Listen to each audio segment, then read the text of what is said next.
የአማራ ፋኖ ብሔራዊ ንቅናቄ ጎንደር ጠቅላይ ግዛት በላይ እዝ የአመራር ምደባ ማድረጉን አስታወቀ። አርበኛ ዮሐንስ ንጉሱንና አርበኛ ባየቀናውን በሰብሳቢነት መርጧል። ከሸዋ ወደ ትግራይ ዘመቻ ትሄዳላችሁ ተብለው በደብረ ብርሃን ዩኒቨርሲቲ የተጠረነፉ ሚኒሻዎች አነጋጋሪ ሆነዋል።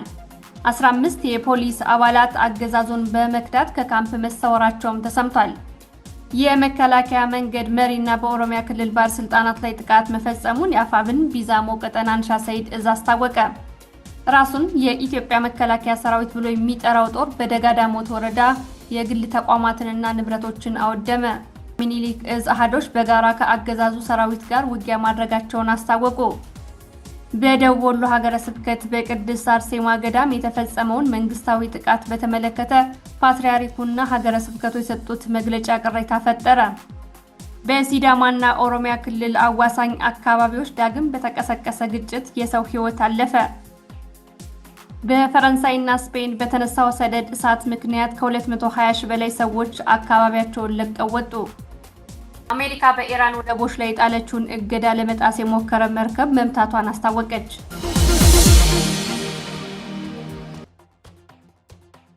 ሰላም ጤና ይስጥልኝ። ከፍሪ ፕሬስ ቻናል የዕለቱን ዜናዎች ከዚህ ሰዓት ጀምረን ማቅረብ እንጀምራለን። መልካም ሞላ ነኝ። ወደ ቀዳሚው ዜና አልፋለሁ። የአማራ ፋኖ ብሔራዊ ንቅናቄ ጎንደር ጠቅላይ ግዛት በላይ እዝ የአመራር ምደባ ማድረጉን አስታወቀ። እዙ በአርበኛ ዮሐንስ ንጉሱና በአርበኛ ባየቀናው ለ3 ወራት ያክል በጥምረት እንደሚመራ ተነግሯል። ከሁለቱ አርበኞች በተጨማሪ ተቀዳሚ ምክትል ሰብሳቢ አርበኛ ሰለሞን አጠናው፣ ምክትል ሰብሳቢ ለፖለቲካ ጉዳዮች አርበኛ ኪሩቤል ጎቤ፣ ወታደራዊ አዛዥ አርበኛ ደረጀ በላይ፣ ምክትል ወታደራዊ አዛዥ አርበኛ ሻምበል አምሳሉ ማዘንጊያ፣ ምክትል ወታደራዊ አዛዥ ለአስተዳደር ጉዳዮች አርበኛ ሸጋጌታቸው፣ ወታደራዊ አማካሪ ኮሎኔል አበራ ዘናውና የፖለቲካ መምሪያ አርበኛ አንተነህ ድረስን ጨምሮ ሌሎች አመራሮችን ይፋ አድርጓል።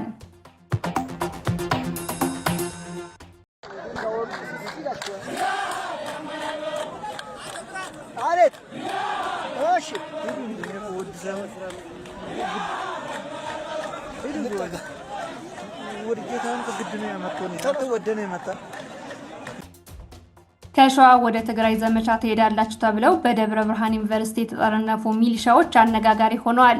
በዩኒቨርሲቲው ተጠርንፈው ሞራል ማነቃቂያ በሚል እንዲጨፍሩ ከተደረጉ ውስጥ አንዱ ሚሊሻ ተገድጄ ነው በሚል ሲያለቅስ ይሰማል። የለቅሶ ድምጽ ጎልቶ ሲሰማ መከላከያው ዝም ብለህ ሂድ ወደን የመጣው የሚል ምላሽ ሰጥቶታል። ይህ በእንዲህ እንዳለ 15 የፖሊስ አባላት አገዛዙን በመክዳት ከካምፕ መሰወራቸው ታውቋል። ሰሞኑን የአብይ አህመድ መንግስት ከየወረዳዎች ሚሊሻና ፖሊስ መልምሎ ወደ አንድ ማዕከል እያጓጓዘ ለትግራይ ጦርነት እያከማቸ መሆኑ ተገልጿል። ከአጭር የለብ ስልጠና በኋላ ወደ መከላከያ ይቀላቀላሉ የተባሉት ሚሊሻና ፖሊሶች በየዕለቱ በመክዳት ላይ ናቸው። ከዚህ ጋር ተያይዞ ከመካነ ሰላም ተጭነው ወደ ጊንባ ማዕከል ከተወሰዱት መካከል 8 የፖሊስ አባላት ትናንት ሌሊት ከካምፕ መጥፋታቸው ታውቋል። በተመሳሳይ ከመቅደላ ወረዳ 7 ፖሊሶች የጠፉ ሲሆን በድምሩ 15 የፖሊስ አባላት አገዛዙን ከድተዋል። ከመቅደላ ወረዳ ፖሊሶች መካከል ምክትል ሳጅን ሙላት፣ ምክትል ሳጅን ሞገስ፣ ዋና ሳጅን አቡሽ፣ ምክትል ሳጅን ጀማል፣ ምክትል ሳጅን ጸጋዬ፣ ሳጅን ኮስተር ዘመንና አንድ ስሙ ለጊዜው ያልታወቀ ፖሊስ ከካምፕ ሲጠፉ ሳጅን እንድሪስን ጨምሮ 3 ፖሊሶች ደግሞ ሊከዱ ነው በሚል ጥርጣሬ ታስረው ይገኛሉ። የፖሊስና የሚሊሻ ኃይሎች ወደ ትግራይ አንዘምትም በሚል ከተቋሙ እየጠፉ መሆናቸውን በተደጋጋሚ ተዘግቧል።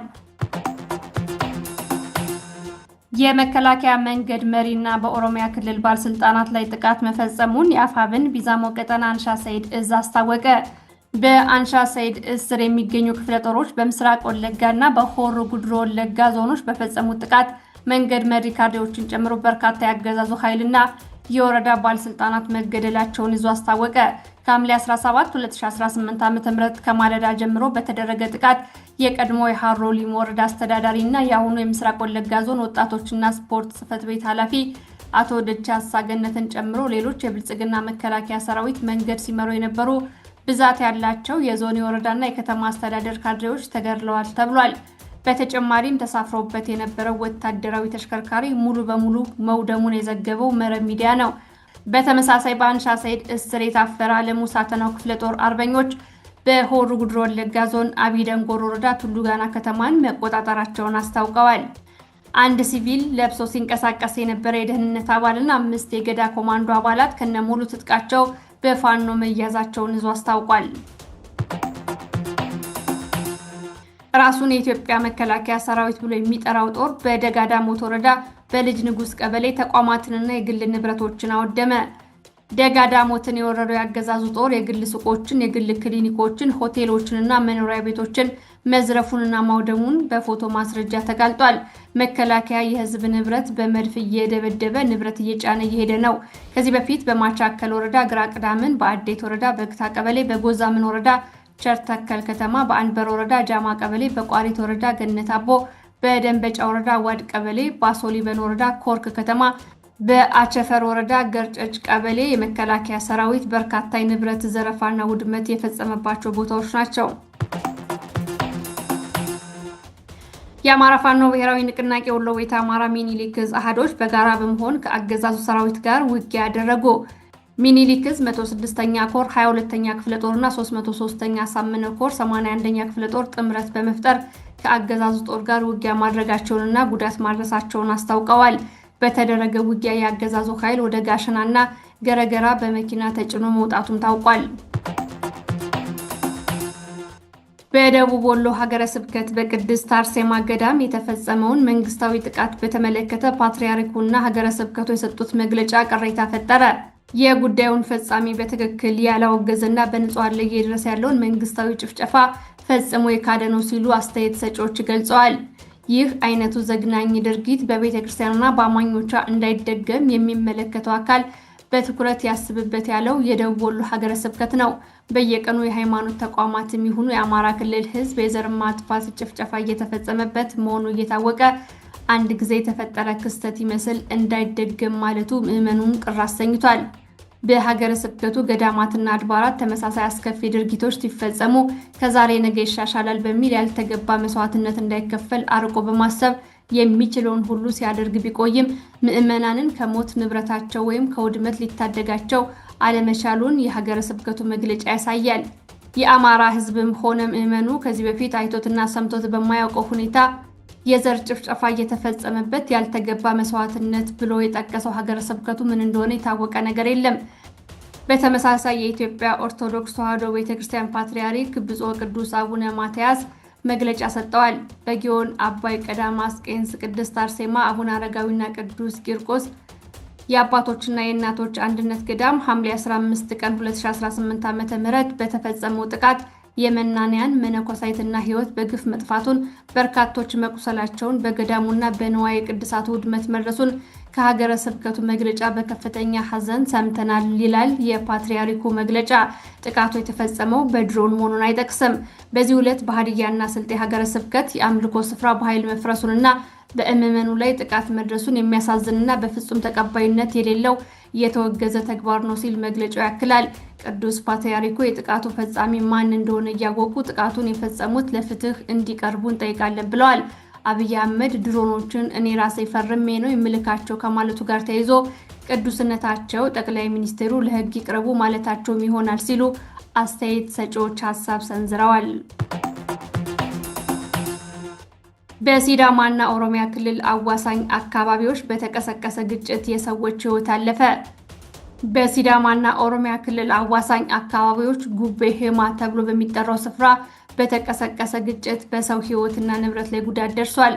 ባለፈው ቅዳሜ በድንገት በተነሳ የተኩስ እሩምታ የሰዎች ህይወት ማለፉንና በርካታ ነዋሪዎች መኖሪያቸውን ለቀው መሸሻቸውን ቲክቫህ ነዋሪዎችን ዋቢ አድርጎ ዘግቧል።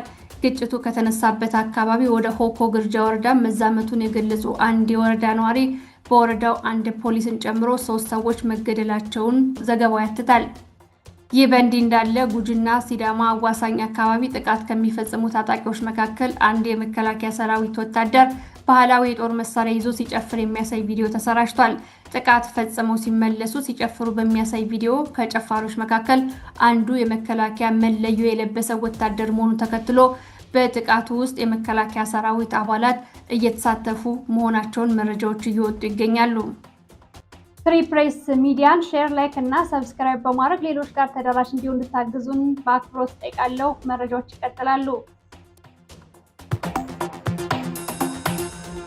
በሰደድ እሳት ምክንያት ከ220 ሺህ በላይ ሰዎች ፈረንሳይና ስፔንን ለቀው እንዲወጡ ተደረገ።